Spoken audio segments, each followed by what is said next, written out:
വല്ലവന്റെ കുണ്ടിക്ക് കേറാ വെച്ച സൂചി ഇപ്പൊ എന്റെ കുണ്ടിക്ക് തന്നെ.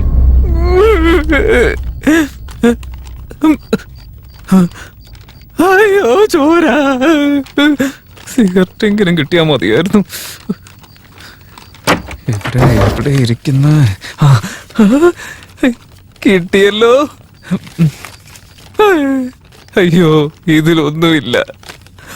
അയ്യോ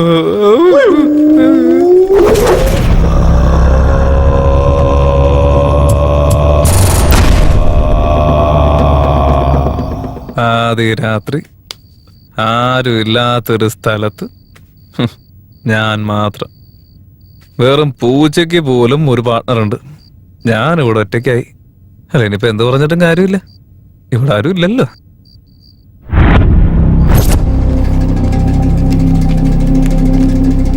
കാമരാജ വശീകര യന്ത്രം. ഇതെന്താ സംഭവം? ഈ പുസ്തകത്തിൽ ഇങ്ങനെയൊക്കെ എഴുതി വെച്ചിരിക്കുന്നതിന്റെ കാര്യം എന്താ? ഒരു കണക്കിന് പറഞ്ഞാൽ ഇത് നല്ല രസമുണ്ട്. ട്രൈ ചെയ്ത് നോക്കാം.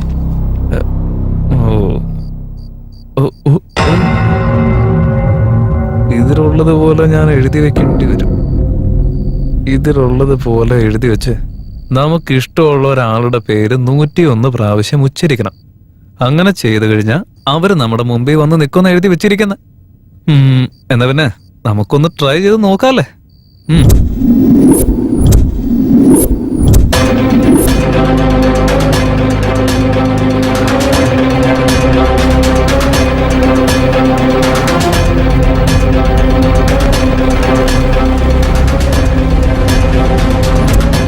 ഇതിലുള്ളത് പോലെ എഴുതിയിട്ടുണ്ട്.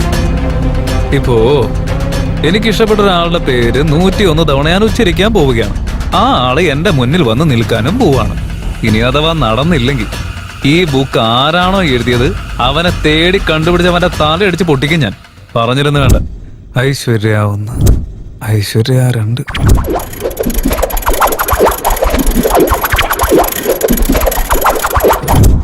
ഐശ്വര്യ 101.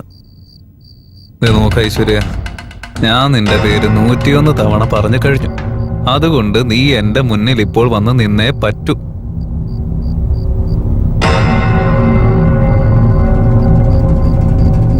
എവിടെ? ഐശ്വര്യം വന്നില്ലേ? അമൂല്യം വന്നില്ല. അല്ലെങ്കിൽ അവർക്ക് എന്തിനാ ഈ സമയത്ത് ഇവിടേക്ക് എഴുന്നള്ളുന്നത്? വായ തെറിച്ച് ഭക്ഷണം കഴിച്ച് എവിടെയും ചുരുണ്ടുകൂടി കിടക്കുന്നുണ്ടോ? ഒരു ജോലി ഇല്ലാത്തവൻ ഏതോ കാലത്ത് എന്താ കണ്ട് എഴുതി വെച്ചിട്ട് പോയതല്ലേ. ഇത് ഒരു ബോധമില്ലാത്തവൻ കുത്തിരുന്ന് വായിച്ചുകൊണ്ടിരിക്കും. അവനെ കണ്ട് ഇത് വായിച്ചുകൊണ്ടിരിക്കുന്ന എനിക്കുണ്ടല്ലോ ബുദ്ധിയുമില്ല, വിവരവുമില്ല, ഞാൻ മനുഷ്യനും അല്ല. എന്തൊരു കഷ്ടം നോക്കി. ഓരോ വെളിവില്ലാത്തവന്മാർ ഓരോന്ന് എഴുതി വെക്കുകയും ചെയ്യും. നമ്മളൊക്കെ വായിക്കാൻ വേണം. എന്തൊരു കഷ്ടം. എന്തൊക്കെ പ്രതീക്ഷയായിരുന്നു, ഒന്നും വന്നുമില്ല. ജ്ഞാനം പറയുന്നു, വിജ്ഞാനം പറയുന്നു. നീ അപകടത്തിലാണ്. നിന്നെ നീ തന്നെ സംരക്ഷിക്കണം. അമ്മേ, ഇവനെ അനുഗ്രഹിക്കൂ, ആശീർവദിക്കൂ. അകത്തുള്ള ഈ പൈതലിനെ അവിടെ നിന്ന് സംരക്ഷിക്കൂ. ഈ അമാവാസി അർദ്ധരാത്രി നിനക്ക് നല്ലതിനല്ല മകനെ. ജ്ഞാനം പറയുന്നു, വിജ്ഞാനം പറയുന്നു. തയ്യാറായിരിക്കൂ. സമയത്തിന് വേണ്ടിയും ധൈര്യത്തിന് വേണ്ടിയും ആത്മാർത്ഥമായി പ്രാർത്ഥിക്കൂ. നിന്നെ സംരക്ഷിക്കേണ്ട ചുമതല നിനക്ക് തന്നെയാണ്. ആത്മസംയമനത്തിനും ധൈര്യത്തിനുമായി പ്രാർത്ഥിക്കൂ. ഈശ്വരനോട് മനസ്സ് തുറന്ന് കണ്ണുകളടച്ച് പ്രാർത്ഥിക്കൂ. നിനക്കായി അവതരിക്കും അവിടുന്ന്. ഇവിടെ നിന്ന് രക്ഷപ്പെടേണ്ടത് നിന്റെ മാത്രം കടമയാണ് മകനെ. പേടിയായിട്ടും വയ്യ. ഇങ്ങനെ പേടിച്ചാ അറ്റാക്ക് വന്ന് ഞാൻ ചാവൂല. അയ്യോ, ആർക്കെന്നൊന്ന് സഹായിക്കാൻ വന്നൂടെ? ദൈവം രക്ഷിച്ചു. കറണ്ട് വന്നു. ആദ്യം ഇവിടെ നിന്ന് രക്ഷപ്പെട്ട് വേറെ എവിടെയും പോയി വിളിക്കണം. ഇതിനേക്കാളും നല്ലൊരു സ്ഥലം കണ്ടുപിടിക്കണം.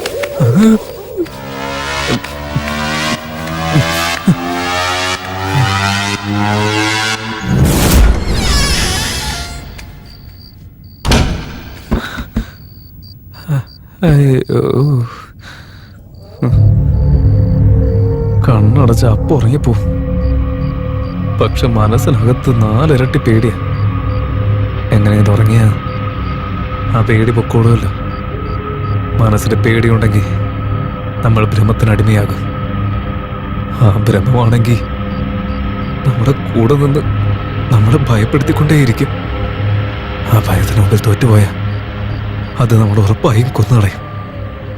ഇതിൽ നിന്ന് ഞാൻ രക്ഷപ്പെടണമെന്നുണ്ടെങ്കിൽ എനിക്ക് രണ്ട് വഴിയേ ഉള്ളൂ. ഒന്ന്, ആ ഭ്രമം ഇല്ലാതാക്കണം. 2, എന്നെ ഞാൻ ഇല്ലാതാക്കണം. ആ ഭ്രമം എനിക്ക് ഒരിക്കലും നശിപ്പിക്കാനാവില്ല. അപ്പോ അങ്ങനെയാണെങ്കിൽ ഞാൻ എന്നെ ഇല്ലാതാക്കണം.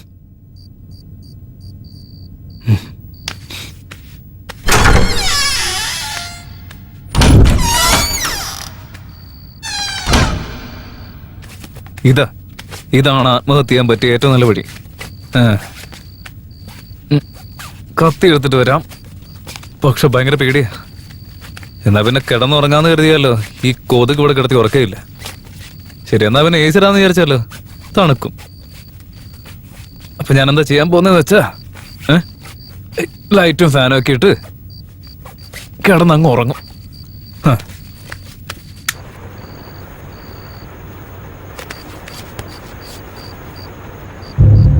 ആരും ഭയപ്പെടരുത്. ഞാനും ഭയപ്പെടുകയില്ല. ഇപ്പോൾ ഞാൻ ഉറങ്ങാൻ പോകുന്നു. Good night.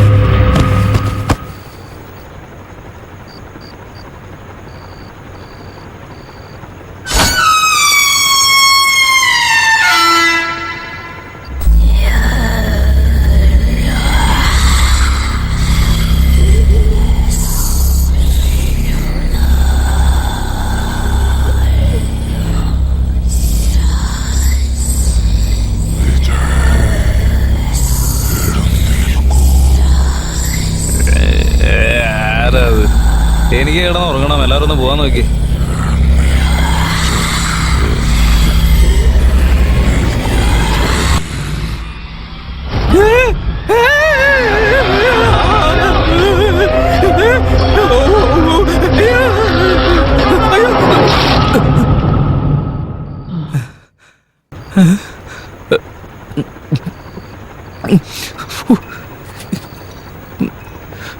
സ്വപ്നോ?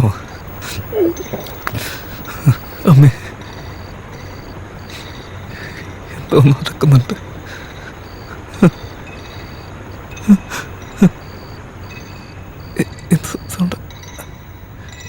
എന്തോ സൗണ്ട് കേൾക്കുന്നില്ലേ? എന്തോ നോക്കാം.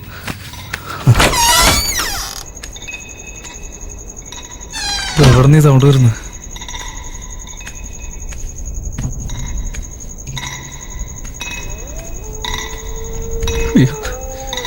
പട്ടികൾ കൂരിയിടാനുള്ള സമയം.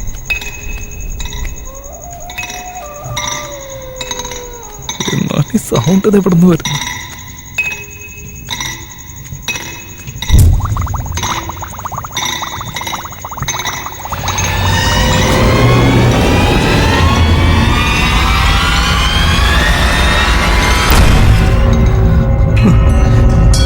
എന്തത്? നോക്കിയപ്പോഴേക്കും നിന്ന് പോയല്ലോ. എന്തായാലും ഇവിടെ നിന്നാ ശരിയാവും തോന്നുന്നില്ല.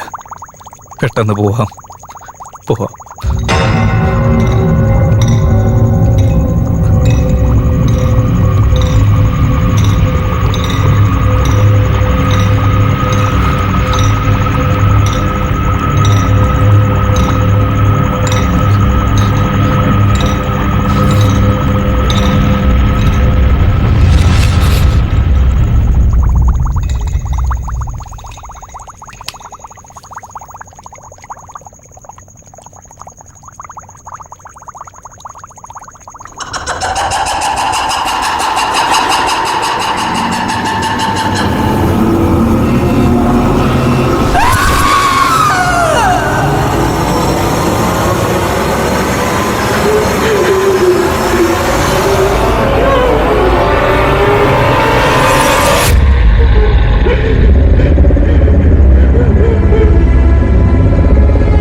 ഇനിയുള്ള 2 മിനിറ്റ് കൊണ്ട് നിനക്ക് മന്ത്രം ചൊല്ലിക്കാൻ സാധിക്കില്ല. നീ നമ്മുടെ ലോകത്തേക്ക് തിരിച്ചു പോരെ. രക്തം കുടിക്കാതെ ഞാൻ ഉള്ളിലേക്ക് വരില്ല.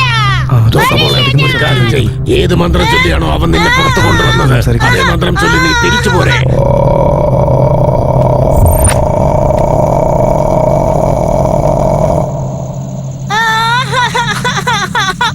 ചൊല്ല്, ആ മന്ത്രം ഒന്ന് ചൊല്ലടാ. നോക്കുമോളെ, ഇങ്ങനെ കരഞ്ഞ് നിലവിളിച്ചത് കൊണ്ട് ഒരു കാര്യവുമില്ല.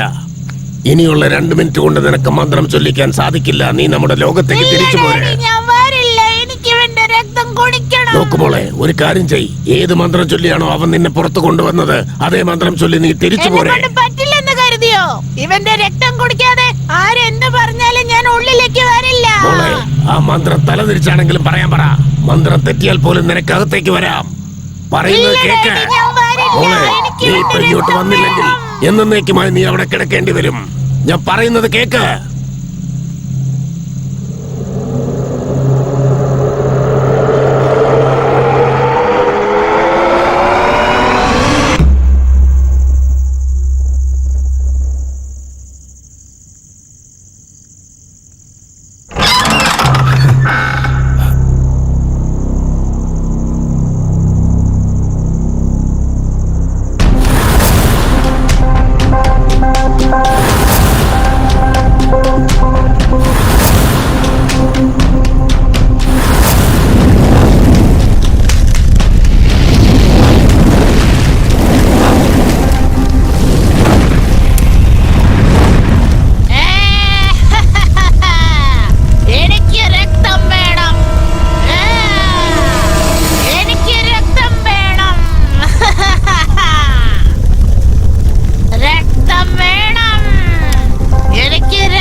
നടക്കില്ല. ഞാൻ എന്റെ രക്തം തരില്ല. ഞാൻ തരില്ല. ഞാൻ രക്തം തരില്ല. നീ വരണ്ട. ഞാൻ രക്തം തരില്ല. നീ വരണ്ട. നീ വരണ്ട. ഞാൻ രക്തം തരില്ല. ഞാൻ തരില്ല. നീ വരരുത്. വരണ്ട. നീ വരണ്ട. നീ വരണ്ട. ഞാൻ രക്തം തരില്ല. ഞാൻ തരില്ല. നീ വരണ്ട. നീ വരണ്ട. ഞാൻ രക്തം തരില്ല. ഞാൻ തരില്ല. നീ വരണ്ട. വരരുത്. ഞാൻ രക്തം.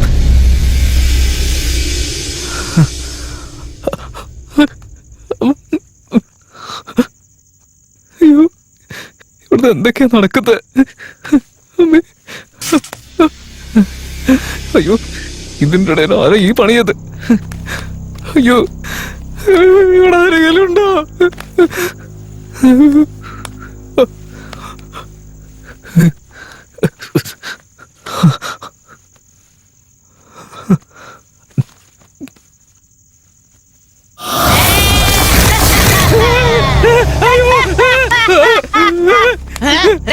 ഞാൻ തരില്ല. ഞാൻ തരില്ല. ഞാൻ രക്തം തരില്ല. ഞാൻ തരില്ല. തിരിച്ചു പോ. തിരിച്ചു നോക്കോ. ഞാൻ തരില്ല. ഞാൻ തരില്ല. തിരിച്ചു പോ. തിരിച്ചു പോ. ഞാൻ തരില്ല. ഞാൻ തരില്ല. ഞാൻ തരില്ല. ഞാൻ രക്തം തരില്ല. ഞാൻ തരില്ല. ഞാൻ രക്തം തരില്ല.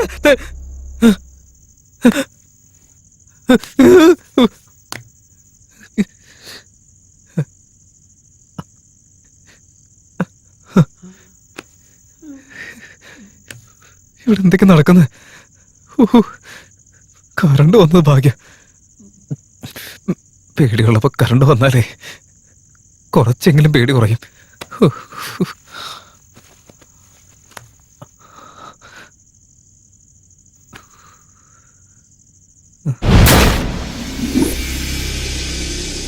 അതേ ബുക്ക്. ഈ ബുക്ക് വായിക്കുന്നതിന് മുമ്പ് ഞാൻ ആലോചിക്കേണ്ടതായിരുന്നു. വലിയ തെറ്റാ ചെയ്തത്. വലിയ തെറ്റ് തന്നെയാ ചെയ്തത്. ആ പാർത്ഥ സാരഥി ഇതിലുള്ളതൊക്കെ പഠിച്ചിട്ട് എത്ര പാവങ്ങളുടെ ജീവിതം നശിപ്പിച്ചു എന്തോ. അയ്യോ, ഇതൊക്കെ നടക്കുമെന്ന് എനിക്ക് നേരത്തെ അറിയാമായിരുന്നെങ്കിൽ മോഹിനെ വിളിച്ചാലും വേറെ മര്യാദയ്ക്ക് ഐശ്വര്യ വിളിച്ചാൽ മതിയായിരുന്നു. ആവശ്യമില്ലാതെ വെറുതെ പുലിവാല പിടിച്ച് മര്യാദയ്ക്ക് ചുരുട്ടി കിടന്നാൽ മതിയായിരുന്നു.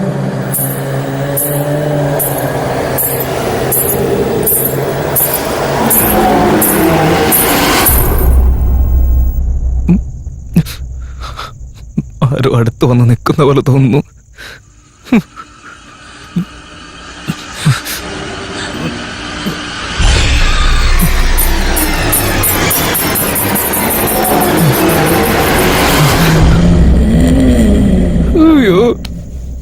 ഈ മോഹിനിനെ കൊണ്ട് വലിയ ശല്യമായല്ലോ. ഒരു പ്രേതങ്ങളെ ചുറ്റിയാണെന്ന് ഡീറ്റെയിൽ സൗണ്ട് ഇട്ട് പേടിപ്പിച്ചുകൊണ്ടിരിക്കുക. ഇങ്ങനെ പേടിച്ചാവുന്നതിനേക്കാളും ഭേദം ഒറ്റയടിക്ക് മനുഷ്യനെ വെട്ടി കൊന്നുകൂടായിരുന്നോ? എവിടേക്കാ പോകണ്ടെന്നറിയില്ല. എവിടേക്കും പോയിട്ട് കാര്യമില്ല. എങ്ങോട്ടെങ്കിലും പോവാൻ സമ്മതിക്കണ്ടേ? നോക്ക് മോഹിനി, എന്നെ എത്ര പേടിപ്പിക്കാൻ നോക്കിയാലും എന്റെ ഒരു തുള്ളി രക്തം പോലും ഞാൻ തരത്തില്ല. അല്ല, നീ ചോദിക്കുമ്പോ തന്നെ രക്തം എടുത്ത് തരാനായിട്ടേ ഞാൻ ബ്ലഡ് ബാങ്ക് ഒന്നല്ല ഇവിടെ നടത്തുന്നത്. അല്ല, നീ ചോദിക്കുമ്പോ തന്നെ രക്തം എടുത്ത് തന്നാലേ അത് വീണ്ടും വരണമെങ്കിലേ ഞാൻ എത്ര കിലോ മാതളനാരങ്ങ വിട്ട് വിഴുങ്ങേണ്ടി വരുമെന്ന് അറിയാവോ നിനക്ക്? അല്ലെങ്കിൽ തന്നെ വീടത്തെ ശമ്പളം കൊണ്ട് 3 നേരം മര്യാദയ്ക്ക് വയറ് വെച്ച് കഴിക്കാൻ പറ്റുന്നില്ല. ഞാൻ ഇവിടെ കിടന്ന് പട്ടി പണി എടുത്തോണ്ടിരിക്കല്ലേ. അപ്പൊ നീ രക്തം ചോദിച്ചാൽ എങ്ങനെയാ? ഞാൻ തരത്തില്ല, നോക്കിക്കോ. അല്ല, ഇതിപ്പോ നേരം കുറെ ആയിരുന്നിട്ട് എനിക്ക് എന്താണാവോ വിശക്കാത്ത? കൊറേ വിശക്കും. 4 വഴിന്ന് പ്രേതം വന്ന് ആക്രമിക്കല്ലേ. ഇപ്പൊ വയറിറച്ച് കഴിക്കാത്തന്നെ കുറവേ ഉള്ളൂ. ഞാനെന്തൊരു പൊട്ടനാ നോക്കണേ.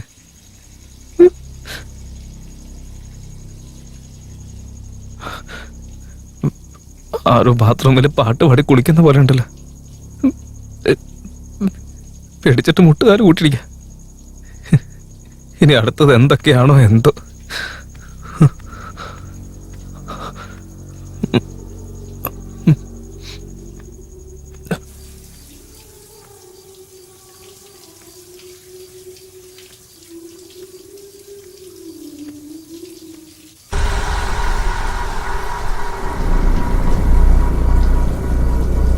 ഇതിപ്പോ ആരെ ഈ നേരത്ത് ഇങ്ങനെ പാട്ട് പാടി കുളിക്കാൻ? ഇവിടെ വേറെ ആരും ഉണ്ടായിരുന്നില്ല.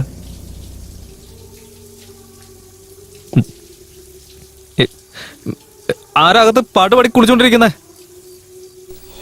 ഹലോ,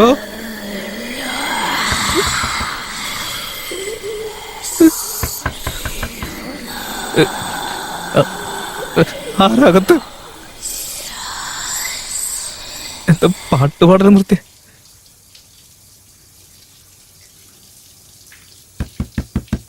ആരാ?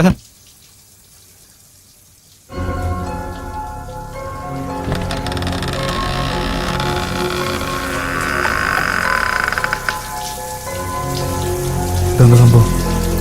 അകത്താരും കാണുന്നില്ല, പക്ഷെ പാട്ട് പാടുന്ന ശബ്ദം കേട്ടല്ലോ. എന്നാലും ഷവർ ആരും ഓണാക്കിയിട്ട് ഇവിടെ ആരും കാണുന്നില്ല. എന്തൊരു കഷ്ടം! എന്തൊക്കെ ഇവിടെ ആരും ഓടുന്നേ? ആരും ഓടിയ ശബ്ദം കേട്ടില്ലേ?